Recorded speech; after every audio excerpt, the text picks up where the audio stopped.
Ayan, Ephesians chapter 6. Basahin nyo na lang yan.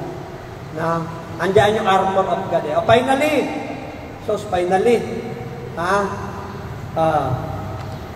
para tayong lumakas, submit always to the Lord and resist the devil. Amen? Sabi nyo, submit. Sabi nyo, submit. Submit always to the Lord. Always submit to the Lord. Lagi tayong magpasakop sa Diyos. Amen? Lagi tayong magpasakop sa Diyos. Yan yung salmo natin Siyang nagkukupkop. Tama? Dapat tayo lagi nagpapakupkop, nagsasubmit sa Panginoon, sumusurrender sa Kanya. At kapag tayo sumurrender sa Kanya, labanan natin ang dyablo. Amen? Palakpakan natin ang Panginoon. Resist the devil. Hello? Hindi natin nakikita yung mga evil forces. Hindi natin yan nakikita. Kasi nga, spiritual forces po yan. Pero, pwede mo siyang makita. Ulitin ko hindi mo siya makikita o nakikita, pero pwede mo siyang makita. Nakuha nyo? Through what? Una, through discernment. Sabi nyo, discernment. Hilingin natin sa Diyos na bigyan tayo ng kaloob, yung discernment.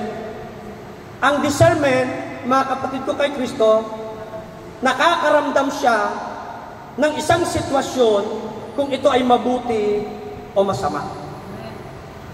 Kasi ang masamang espiritu, hindi natin siya nakikita. Pero, pwede natin siyang makita sa pamamagitan ng kanyang mga gawa. May nagkakagulo. Diba? Nakikita mo ba kung sino nagsimula ng gulo? Hindi. Pero alam natin may nagpagulo sa kanila. Pwedeng espiritu ng alak, pwedeng espiritu ng droga, pwedeng anuman. Amen po? Kaya natin siyang i-cast out. Sa pangalan ni Jesus, ikaw masamang espiritu ng kaguluhan, sino ka man, ano ka man, in the name of Jesus, nire-review kita, pinalalayas kita sa pangalan ni Jesus. Palakpakan natin ang Panginoon. Hindi yung makikigulo ka pa. Ano bang nangyari? Tama siya, may kasalanan. Nakisawsaw ka pa. Nakimarites ka pa. Hindi. Brothers and sisters, sons of God, sons and daughters of God, itataas mo ang iyong kamay kapag may kaguluhan at palalayasin ang masamang espiritu na nagiging sanhi ng kaguluhan. Gayon din, mga kapatid, yung karamdaman. Hello? Meron kang sakit, meron kang karamdaman, huwag ka kagad magpasugod sa doktor. Huwag ka kagad maghanap ng gamot mong maintenance. Sumangguni ka muna sa Panginoon. Pray. Amen? Manalangin ka muna. Tapos gamitin mo ang iyong kapangyarihang ipinagkaloob sa iyo nang tanggapin mo ang ating Panginoon. Ang sabi ni Jesus, ang sino mang sumampalataya ay magtataglay ng ganitong tanda ng kapangyarihan. Ang sabi niya, sa pangalan ko, magpapalaya sila ng mga demonyo. In my name. Ida-drive out yung mga demon spirit. Amen po? Yung mga sakit at karamdaman, gawa po ng demonyo. Kung napapansin mo nahihilo ka, huwag ka agad uminom ng gamot. Sa pangalan ni Jesus, ikaw masamang espiritu na nagiging sanhi ng aking pagkahilo, lumayas ka. Amen po? Palayasin. Hindi yung maintenance ko natataranta pa. Palayasin sa pangalan nino, pangalan ng ating Panginoon. Amen? Hindi ka makahinga, nahihirapan kang huminga, mag-pray ka kay Lord, submit to the Lord, and then resist ng masamang espiritu na humahadlang sa paghinga mo. Amen po ba? Parang seryoso kayo Yes, totoo yan. Hindi ka na nga makahinga. Magwawala ka pa. Aawayin mo pa lahat ng tao sa bahay mo dahil hindi mahanap yung maintenance mo. Nakuha niyo po? Palayasin mo, ikaw masamang espiritu na pumipigil sa aking paghinga. Lumayas ka sa pangalan ni Jesus. Palagay niyo lalayas? Lalayas. Hindi sa pangalan mo, sa pangalan ng ating Panginoong Jesucristo. Palakpakan natin ang Panginoon. Ganon din kapag sumasakit yung tuhod mo, huwag kang pahid lang ng langis. Iba pahid lang ng pahid ng langis. Sasabihin pa, ako, itong langis na to, biligayong to, mahal to, mahal. Hindi naman masama, maganda yung langis mo, mamahalin yung langis mo. Pero ipanalangin mo. Tapos, palayasin mo yung espiritu ng sakit sa tuhod. Sabi mo, ikaw masamang espiritu ng sakit sa tuhod. Ikaw masamang espiritu ng rayuma. Inuutusan kita. Lumayas ka. Lumipat ka sa kapitbahay ko. Di ba? Hindi yung haplos ka lang ng haplos. Sabi mo, lumipat ka sa kapitbahay ko. Makikita mo, wala na yung rayuma mo. Abangan mo yung kapitbahay mo. Agoy. Puntahan mo siya, pre-over mo. Sabi mo, galing sa akin yan. Pinalayas ko. Di ba? Totoo yun, lumilipat yun. Kaya nga pansin mo, pag may trangkaso si nanay, yung mga anak tuloy-tuloy may trangkaso din. Kagagaling lang ng tatay, tapos napunta sa anak. Di ba palipat-lipat? Kasi nga masamang espiritu. Palayasin niyo. Huwag lang yung haplos kang haplos. Palayasin sa pangalan ng ating Panginoong Jesucristo. Mark chapter 16, verse 17. Ang sino mang sumampalataya ay magkakaroon ng ganitong uri ng tanda at kapangyarihan. Sa pangalan ko, magpapalaya sila ng masamang espiritu. Pangalan ni Jesus, hindi pangalan ni Brother Warren. Ha? Tsaka apelido ko, Recososa, hindi Recososo, ha? Tinawag ako Recososo. Gagamitin po ngayon ating kapatid, Brother Warren, Recososo. Napatingin ako sa dibdib ko, eh. Recososa, eh. Sulat yung pangalan. O kaya, Brother Warren, di ba? Sabi nyo lang, pogi na lang, pwede rin. Diba? Para tayo ay lumakas, lagi tayong pasakop sa Diyos at labanan natin yung diablo. Pag nararamdaman mo, pinanghihinaan ka, parang nananamlay ka, nananamad ka, tinatamad ka, sabi mo sa pangalan ni Jesus, ikaw masamang espiritu, nagbabanta ng sakit at karamdaman. Hindi pa dumarating, nagbabanta pa lang, di ba? Palayasin mo na. Amen po? Huwag mo sabihin, ikaw na lang gumawa niya, tinatamad ako.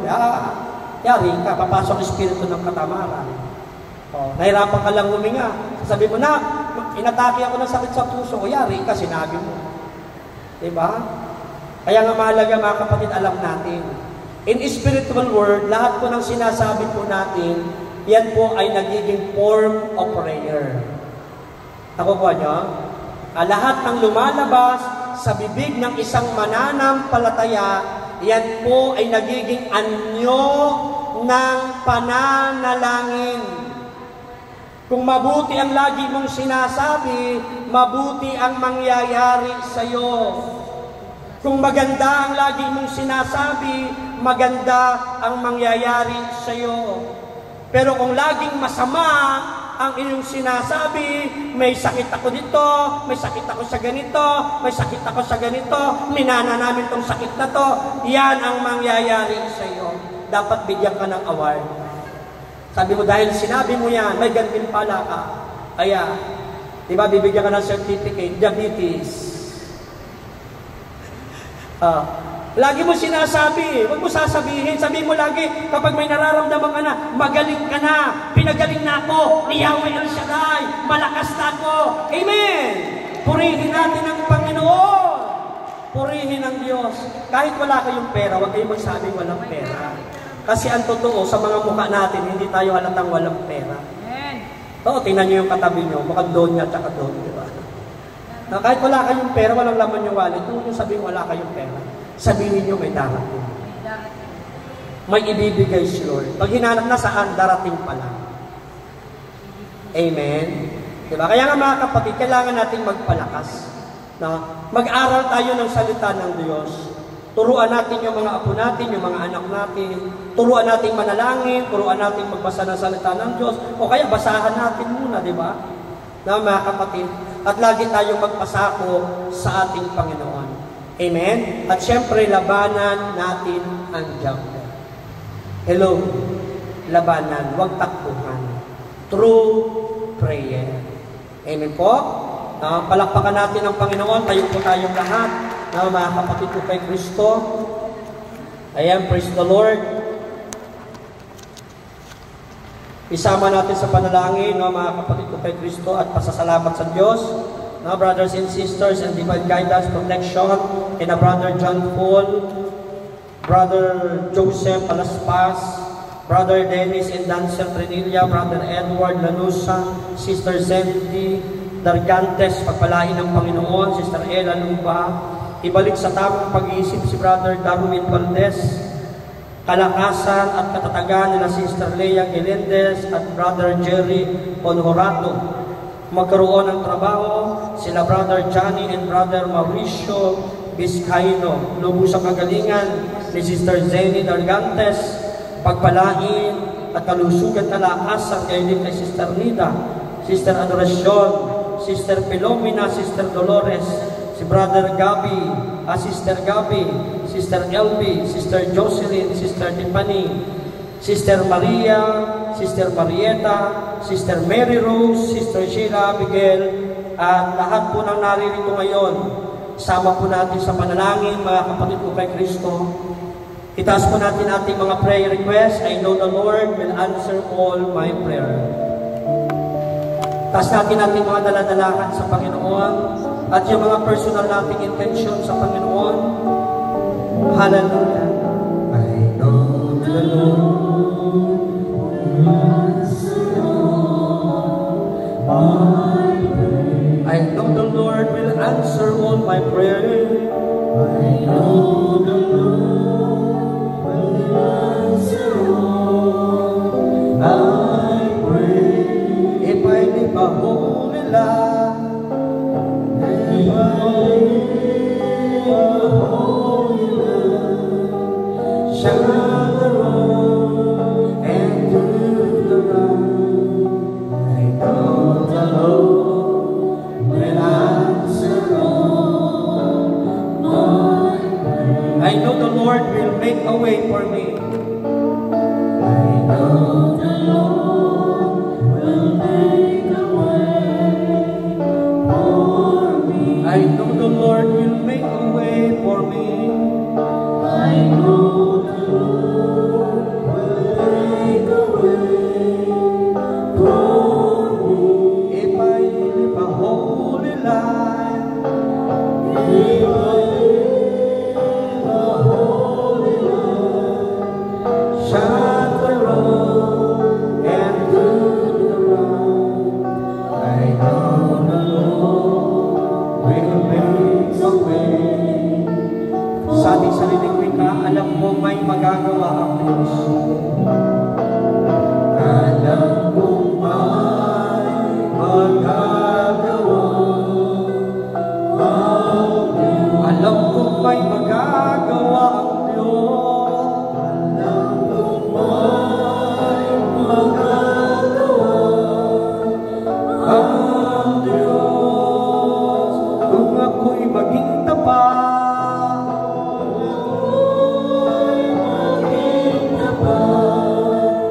sa Kanya ay susunod. Alam ko may magagawa. Taas natin ating mga kamay. Alam kong maghihimala si El Shaddai. Alam kong maghihimala si El Shaddai. Siyang Diyos ng himala. Alam kong mahihimala si El Shaddai. Walang mahirap sa Kanya. Kung ako'y maging tapat sa Kanya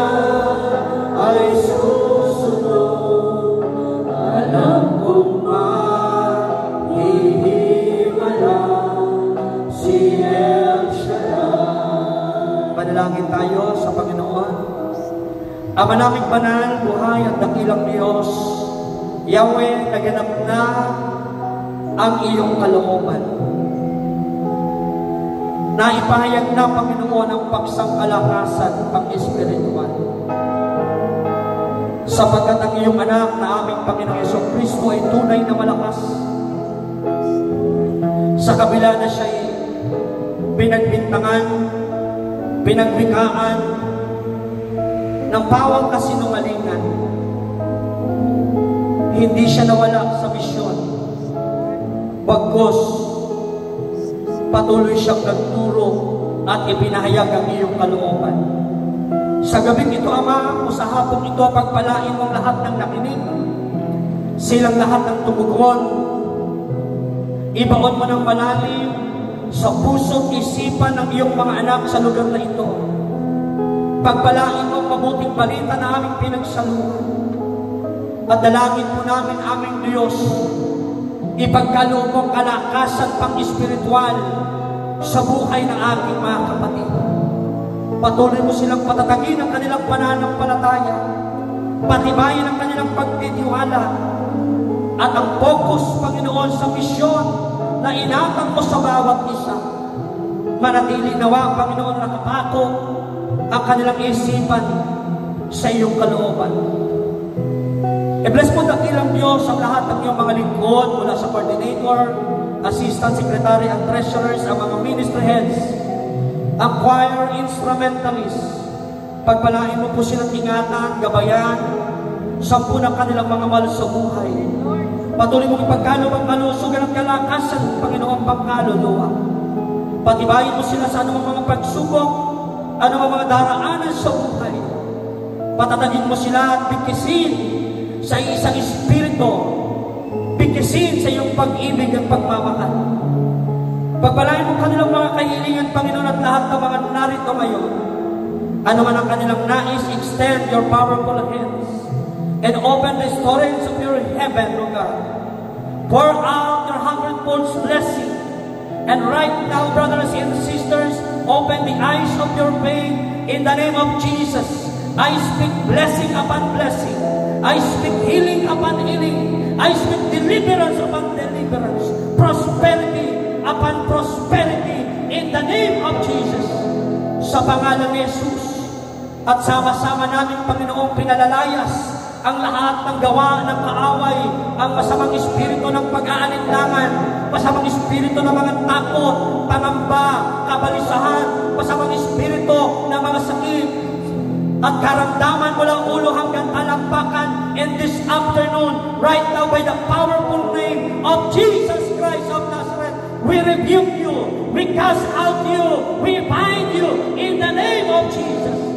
Sa pangalan ni Jesus at taga-Nazareth, inaalisan namin ang karapatan sa lugar na ito. Ikaw masamang espiritu ng pag-aalinlangan at kawalan ng pagtitiwala sa Diyos. Pinawawalang bisa ka namin at maging ikaw masamang espiritu na humahadlang sa mga biyaya at pagpapala na tatanggapin ng mga anak ng Diyos. Ina-abolish ka namin. Pinawawalang bisa ka namin in the name of Jesus. And Holy Spirit, once again, take over in this place. Holy Spirit, we allow you to control in this place in the name of Jesus.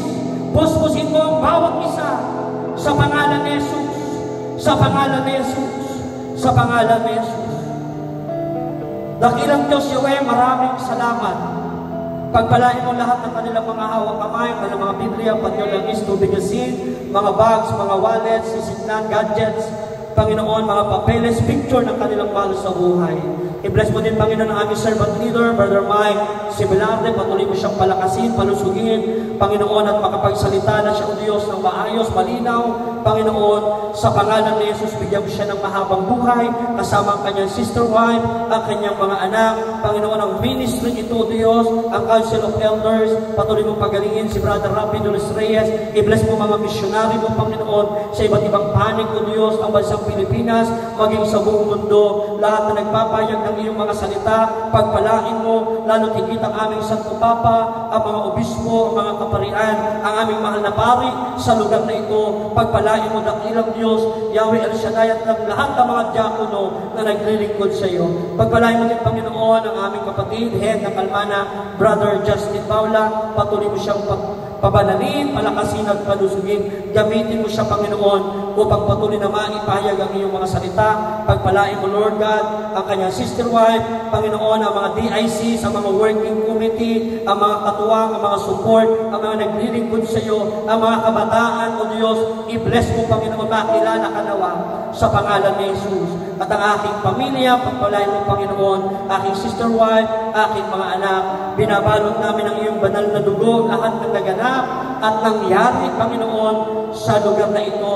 At inaangkin namin ngayong gabi, answered prayer kami, Panginoon. Lord, ngayong araw na ito, answered prayer kami. Ngayong hapong ito, Panginoon, Lord, naniniwala kami, tagumpay kami, Panginoon. Kaya naman aming Diyos, maraming salamat sa pangalan ni Jesus. Pinagpapala ko ang lahat ng aking mga kapatid sa hapong ito hanggang sa kanilang pag-uwi. Sa pangalan ni Jesus, sa iyong lahat ng papuri, pasasalamat at pagsamba at kaisa ng panalangin ng aming Inang Birhen Maria, sa pangalan ng Ama, ng Anak at ng Espiritu Santo, lahat ay magsabi na Amen and Amen. Give thanks with a grateful heart. God bless po sa inyong lahat at patuloy po tayong pagpalain ng ating Panginoon. Purihin ang Diyos. To God be the glory. Give thanks with a grateful heart. Give thanks to the Holy One. Give thanks because He's given Jesus Christ. Jesus Christ. His Son. Once again, give thanks. Give thanks with a great heart. Give thanks to the Holy One. Give thanks. Because He's given. Jesus Christ. His Son. Everyone say it now. Yeah.